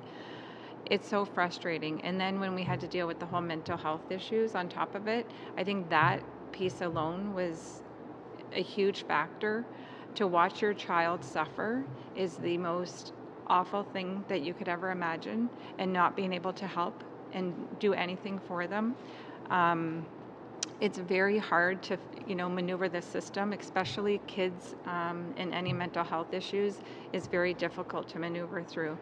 And we did end up going to see, we have a teen health center where we saw a physician there, and she kind of guided us with some of our options. We did take her and see a psychiatrist as well and a psychologist. So it was more or less us trying to guide our own way. It wasn't like, here's the roadmap, this is what you follow. It was really trying to find the information on our own. Nobody really knows what to do for these kids, truly. I think I have very little time here. 45 seconds. Comments, Chris? Quickly, thank you for the question, and thank you for the committee for inviting us here, because this is obviously a very important topic. Specific to your question, I'd encourage the committee in aggregate to try to find what are all those great things that do work, that are easy to find and be able to replicatable. And I think in Rachel's case, there are many, many things that worked very well that brought a tremendous amount of relief to the parents. On the downside of that, early in the process, what I would the pressure point of standing in an ER room multiple times when, as the other mother just pointed out, you know what this problem is, but when the doctor tells you you didn't pass out, you didn't black out, you don't have a concussion, go home. After a month being throwing up and in bed, as a parent, you know what the problem is. You don't know what to do about it. And I think that's the biggest opportunity for us to reflect on, how do you encourage, it's okay to say there's a problem. Like the Mr. Fisher pointed out earlier, it's okay to use the let's talk situation to say it's okay to say there's a problem. Thank you, Mr. Lord. Thank you. And we're moving now to the NDP and Ms. Hardcastle. Thank you very much, everyone, for your testimony today. And I hope I'll be able to give you all an opportunity to say some of the things you haven't said or go a little bit deeper. So I guess I'm going to ask a broad question. And for all of you, you can take up the rest of my time. We'll just be nice Canadians and take our turns. So I want to ask you, I'm sure you had a moment where you cried out of frustration, and tell me a little bit about why. And if you didn't cry about any of this, then just skip and let somebody else have more time then. But I suspect that we can all learn from your answer here. I think it was very frustrating, 100%, when you just can't function, you can't walk, you can't talk, you can't do anything without having this headache that's telling you to just stop, and all you want to do is just lie down because you can't function. So I think that's very frustrating, and it's also very scary when you're in that moment, and I'm 2 months into the situation and nothing's getting better. If anything, it's getting worse. It's very scary because school's always been very important to me. I want to go to law school, and I've known that ever since I was in high school. So it was very frustrating to think, well, what if I can never read again? And like, what if I can never go to school and like sit under light and like listen to my teacher talking, because that was something I 100% couldn't do at the time for like the first 5 or 6 months. So it was very frustrating to think, well, what if this never changes, and what if this is just my life for the rest of my life? And that's very frustrating to think about when you're 16 years old. And yeah, so it's just frustrating because you don't feel yourself getting better. It's not like a cold where like the next day you wake up and you're fine, because if anything, you'd wake up and you'd feel worse. So it was just frustrating to not see any progress. Carly? Yeah, I find like when it got deeper and deeper, so like months in, when things got worse, it got more frustrating because I could feel my mental health going down. I wasn't hanging out with my friends. I would not text my friends, not only because I couldn't be on my phone, but just because I wasn't up for it. So I wasn't getting better. I couldn't go to school. I wasn't hanging out with my friends, and I just felt so like I couldn't help myself, and I felt like no one could help me in a way, because we tried so many things before, and I wasn't getting better, and my mental health wasn't getting better. I wasn't hanging out with my friends. I couldn't go to school. Just the overall frustration of like I can't fix myself, and it's been so long. Cheryl? One of the things was when Carly was really starting to deteriorate, she was starting to get a little bit better with her concussion, and I actually had a teacher say to me, but mentally she was deteriorating, questioning why she can't go to school. And the teacher just didn't understand, I think, the whole process of the concussion and the mental health, the impact on those.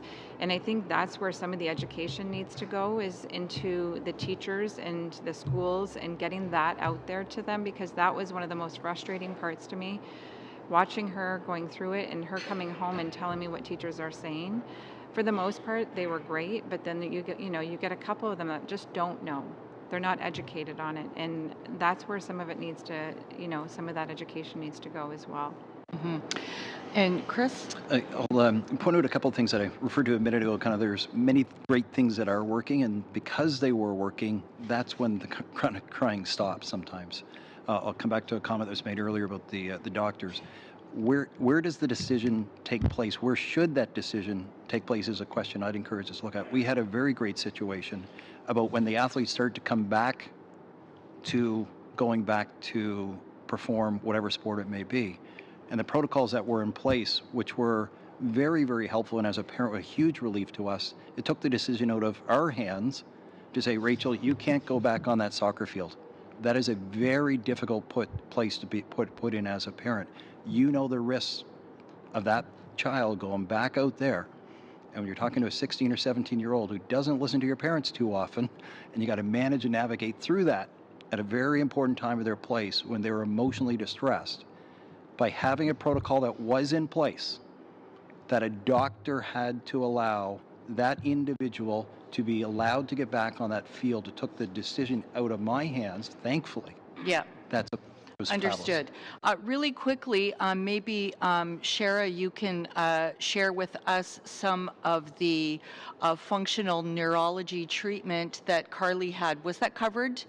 So fortunately, part of it was covered under her dad and my health care plan.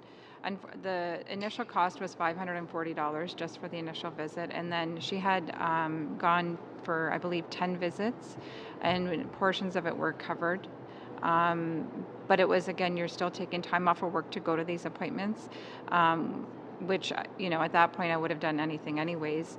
And I just think about kids that don't have that coverage, and if they didn't have this type of treatment, I don't know where they would be, because the long-term effects from what I saw with Carly, from where she started and where she is now, she would definitely not be where she's at now, 100%.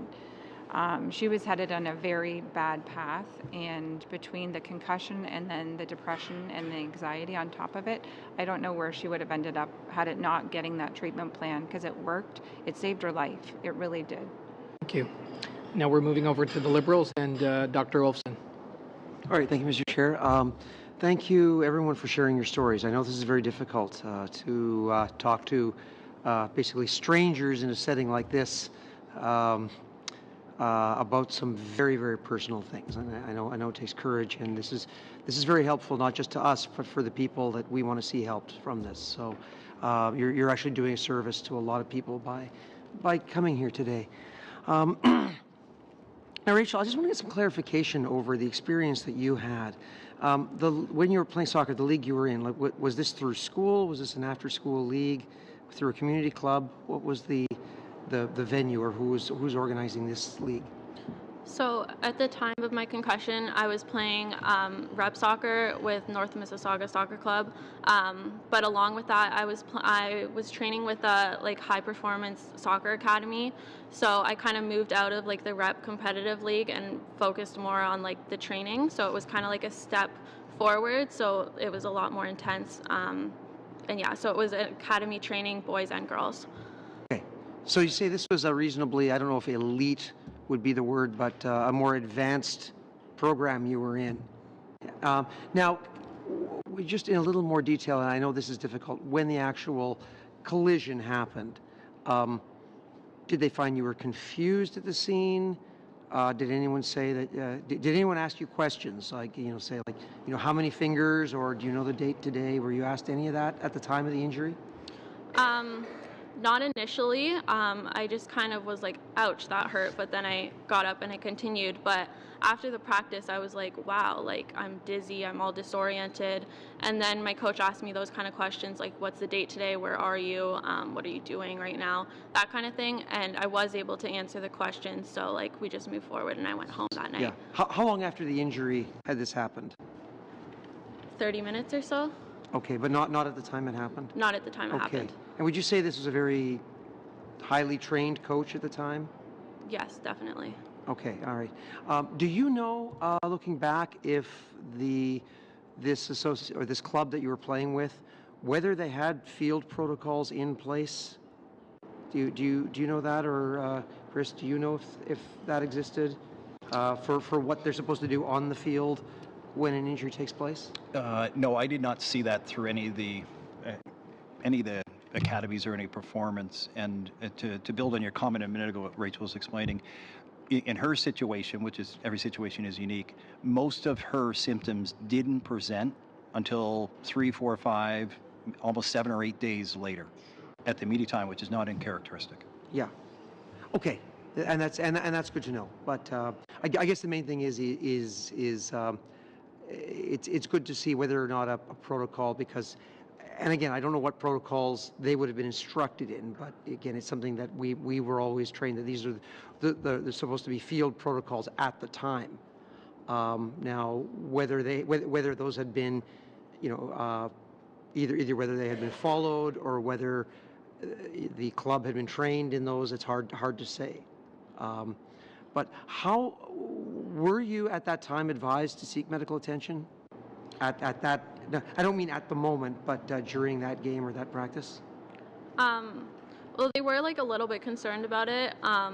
As far as I know, I'm the only person at that academy who was training at that time who's ever had a concussion. They just kind of sent me on my way. It was just, not that it was normal, but it was normal-ish to be in pain after practice. That was just kind of came along with the sport, I'd say. So nobody was overly concerned until about a week later when I couldn't function. So at the time, there wasn't a lot of concern. Nobody was go to the hospital, nothing like that. So it wasn't an on-field, you're not okay, you need to go to the hospital, you need to go home. Nobody had that concern until a week later when my concussions my symptoms made me unfunctionable. Mm-hmm. Okay. And during that practice or during that game, did you have any other even less severe blow to the head at that time? Did you take another header or anything like that during that game? No, not after that. I played after I got up, I knew that I wasn't right, but I thought it would go away. I thought it would just disappear. I didn't use my head. I kind of backed off and shied away from the ball because I knew there was something wrong with me. But yeah, I continued to play, but I didn't use my head in that practice again. Okay. And I know you said this, but if you could please refresh my memory. How long after this happened did you first seek medical attention? About a week after, I'd say. I went to my family doctor. Family doctor, yeah. Okay. All right, thank you. Now, Carly, your experience there, you said that, did they assess you at the time that it happened? Did someone do any tests like this on you? I'm going to ask many of the same questions. Yeah. Did they ask you, how many fingers, what's the date today? any of those things? Yeah, so I was assessed at the game. My coach has had experience herself with severe concussions. Like, she's now 40 years old and she still can't read like a newspaper because the gray on the black. She still can't read newspapers. So she's had her like severe concussions herself, so she knows what to do, and she's been trained to like ask those questions. She brought me outside of the gym into a quiet room. She sat with me, got me water until someone came to bring me to the hospital because she knew that like it wasn't good. Thank you. Thank you. So we are about 15 minutes from concluding, and I know some of the members, I believe, may be open to staying a little bit longer, but I believe some of the witnesses may have to leave because they have a flight to catch. So if that's necessary that you must leave, you can leave. We are going to be moving now over to Mr. Nuttall, and that will be for 5 minutes. Thank you. And first of all, thank you so much for everybody for coming today. Rachel, I hope you don't mind me asking this question, because I spent time in elite soccer academies in the GTA. So your coach is yelling at you to get up. Do you remember thinking at that point, I should stay down? I was definitely... Question, and I apologize asking. That's okay. I was definitely like, wow, there's something wrong here. Like, I've never felt that kind of blow to my head before. But at the same time, nobody wants to disappoint their coach. Nobody wants to disappoint the teammates around you, and you don't want to look like a weak little player. So if somebody's screaming in your head, like right in your face, and that's your coach saying get up, for most athletes, they're going to get up. For both you and Carly, do you play sports anymore? You can go ahead. Well, I tore my ACL last year, so I'm currently going through rehab for that. But soon I'll be back to sports. Yeah. I just had surgery for my ACL. Yeah. Rachel? So I'm at U of T right now studying. After grade 11, I did not go anywhere near soccer for like 2 or 3 years. I was absolutely terrified. Even though I was like cleared that I could run and stuff, I was terrified to go back to soccer. In my second year of university, a couple of my teammates from when I was in high school kind of convinced me to come out and play house league soccer. So I did that in the summer just for fun, fell back in love with the game, and I was kind of like, why did I stop? And it's clear that I was scared, but so I went to U of T and I was offered a scholarship to join the varsity team. Parents didn't like that idea, so I didn't accept that scholarship. But however, at U of T, I'm playing on a developmental soccer team. So yeah, I'm still playing, but for fun, not competitively. That's great to hear. So, final question. I'm hearing a lot about mental health from you specifically, from the young mind. I mean, we know so little about the development of the mind still as a science. And how difficult was it to move from just the concussion side of the trauma that you were going through at that point to the mental health sphere of our medical system, which is varying across the country, I will admit. Can you give me sort of like 3-4 words to describe that process? And maybe the point should be the parents on this, if that's okay, because you probably would have been trying to maneuver your young people in that direction. So I think for me it was really that opportunity to say there is a problem, back to the comments earlier. So you know your child best, and how do you say, it's okay to stay away from school, it's okay to stay in bed, it's okay, you don't have to do this. That discussion point is really difficult to have. And I think the friends, the colleagues, watching Rachel lose connection through all of her network and not being in school for 3 months, as a parent there is something seriously wrong when they're not texting, chatting, watching TV because they can't. All of a sudden that distance takes place at a grade 11 age. In this case, that creates a huge gap. And that creates depression, and that creates lack of connection, and that brings on more and more pressure. That to me is that kind of moment of truth of how do you navigate through that? Very, very difficult. And put your hand up and say it's depression or something else.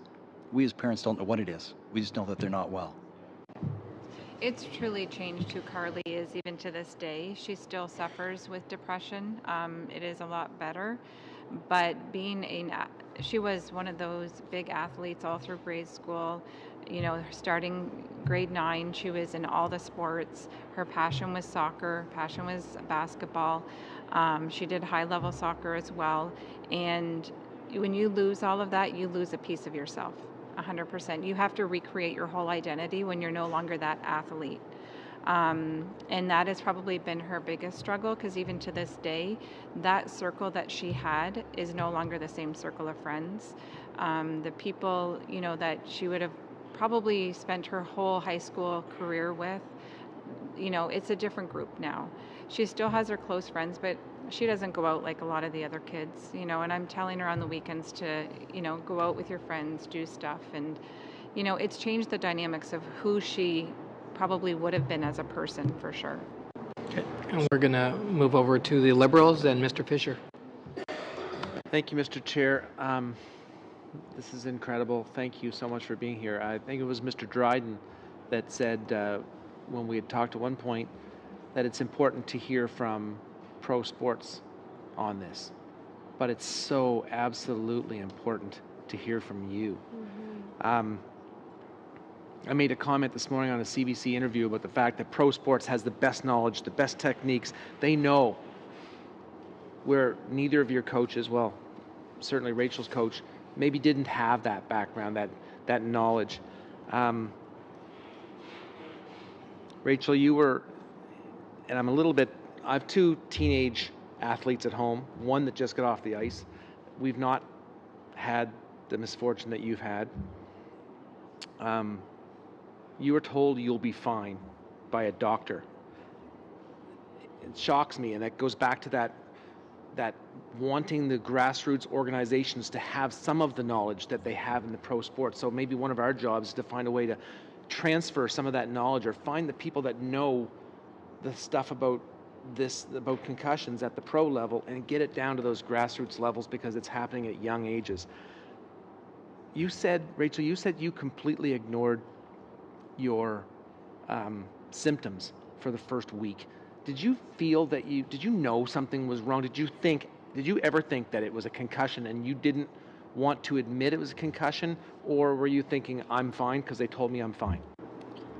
I think I was definitely leaning towards what you said, of thinking I must be fine because everyone says I'm fine. For the first week, I completely ignored it. I had a headache, but I just thought it was a headache. I just moved forward, tried to ignore it, did what I can to distract myself by doing schoolwork or running or whatever it was at the time. So yeah, I think a lot of that came from my coach saying I was fine, and then even when I initially went to my family doctor and she goes, oh, it might just be growing pains, it's just a migraine, you'll be fine, just take Tylenol and it'll be fine. So that kind of got into my head. My family doctor initially didn't even think it was a concussion, but at one point my mom was like, I think you have a concussion, and then that's when we kind of went forward and we went to the hospital. And at the hospital, the ER, the doctor said you didn't lose consciousness, so you don't have a concussion. So then you get in your head and you're like, well, then if I don't have a concussion, what's wrong with me? Why am I experiencing all of this? Carly, you said you passed all the tests. Yeah. They gave you the initial tests. You passed them all. You both were able to answer questions, routine questions that might have been seen at the time, only a few years ago, as being this is our protocol. When we think someone might have got a concussion, we're going to ask these questions. Do you know the day of the week? Do you know the year? Things like that. You both were able to pass those, yet you both had major concussions. Carly, you said your doctor, the doctor in Windsor, was able to help. Yes. You also said you had exercises to do each day. I'm curious as to what kind of exercises you had to do every day, which things worked, because obviously you weren't able to do physical things. So this wasn't a physical exercise. No, okay, so he made me download an app on my iPad, which I'm not sure what the app is called. I don't remember, over, but it was more for the functional part of the brain, where when she went to our physiotherapist that did this impact training, and that was initially the ones that she had passed, it wasn't specifically looking at the functional part of the brain, where the functional neurologist kind of zones into certain areas of the brain. And what he described it as, when they tell you you have a concussion, go home and rest, it's actually shutting down areas of the brain. And he said, if it's a mild concussion, that's fine, but over time, if your concussion's not getting better after a couple weeks, that's when things are bad. And his point was, getting the treatment early on at that point and getting those areas of the brain to wake up and stimulated is truly what needs to happen. And it was a good 4 months into it before we even saw him. So a lot of those areas of the brain, the functional parts needed to be woken up, is kind of how he put it.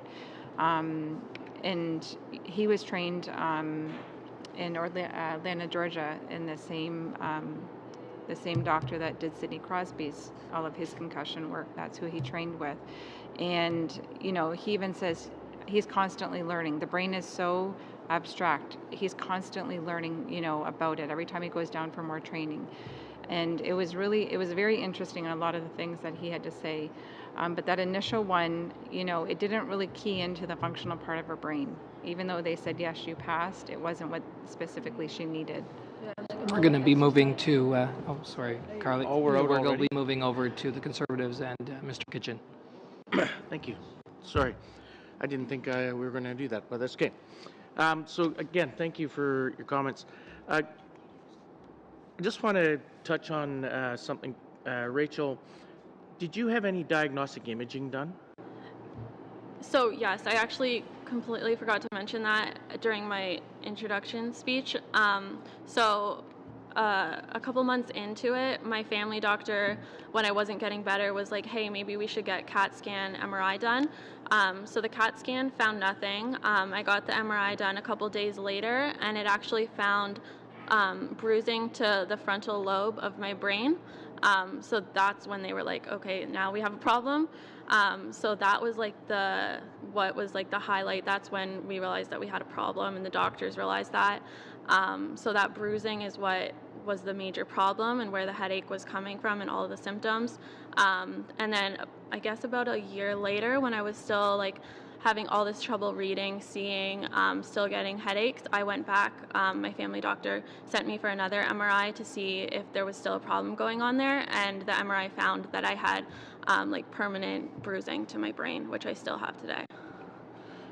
Carly, you did mention you had an MRI. Did you have any other diagnostic imaging? I did have an X-ray when I went to the ER because I hit the side of my face, so they worried about my cheekbone, because they hit it really hard. I did get an X-ray and nothing showed in the X-ray. Okay. When we're dealing with patients, and clinically, it's often a big challenge for a doctor or the physical therapist or the chiropractor or whoever it may be, as they go through that and correlating everything and getting those answers and for them to turn around and say to the parent or the child is what diagnosis they want, or to give them a diagnosis that the practitioner thinks, is a challenge to try and educate the parent and the child as to what the actual issue and pertain. Did you find in any of your discussions with any of the healthcare practitioners that there was an educational component that was put in there to educate you on really what a concussion means? Not really. I guess everyone experiences concussions differently. In my own personal experience, I know people that had a hit to the head and then had a concussion, and 2 weeks later, no problem at all. So I think what I learned was through my own experience and the people around me who had experienced concussions, maybe not as severely, but nobody really said you have a concussion, this is what's going to happen, this is when you'll be better. Nobody can set it out because everybody's different. So no doctor or anything really explained that to me, other than just what the commonalities that they see are. Yeah, and I didn't have, from all the doctors I saw before Dr. Lemo, I didn't really have, okay, this is what it is, this is what you have, and, this is the next step. There was no, next step with anyone until I met Dr. Lemo, where he showed me, the next step, and, he made a set plan on what I was going to do and the exercise I was going to do to like get better. And we'll be moving for our last questions to the NDP, Ms. Hardcastle. Thank you very much, Mr. Chair. Okay, I think what I'd like to hear now is a little bit more about your support system, and in the medical community, the people that you spoke to, the information sharing. It strikes me that you each, there's a saying that I see is true, the saying, when you've seen one concussion, you've seen one concussion. So I know there are gaps in our understanding. Physical health, a doctor is comfortable to help you with physical symptoms, and then mental symptoms, it's another doctor. It's not, you have to go somewhere else. Did you compare notes with other families to see how you would be finding the doctor that you ended up finding?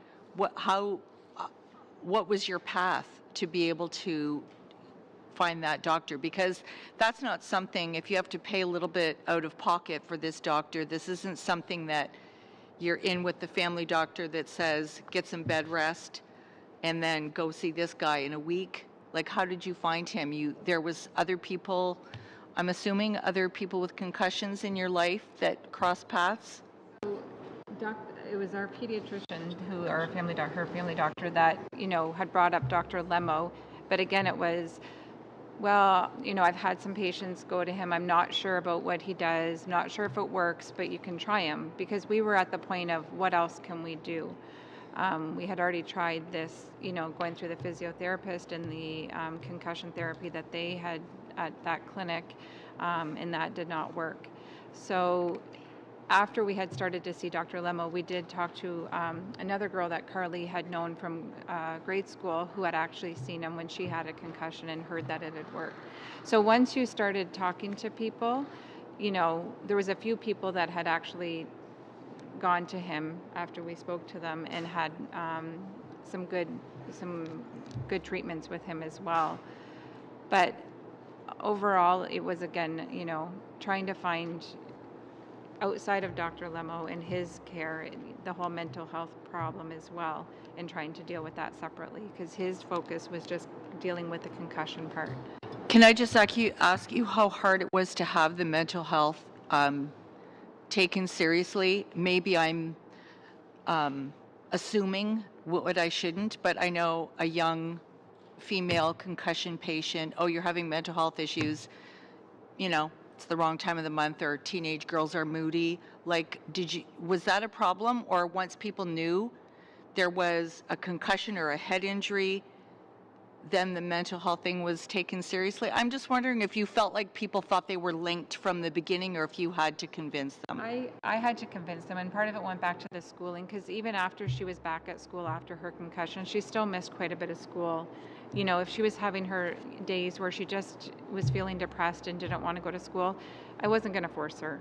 And then it would go back to talk to the teachers. They were very good. The guidance counselors were great. She had full access to go to the resource center if she needed to. She was put on a plan at school, so when she was feeling stressed, she can just go there. She can do her testing there.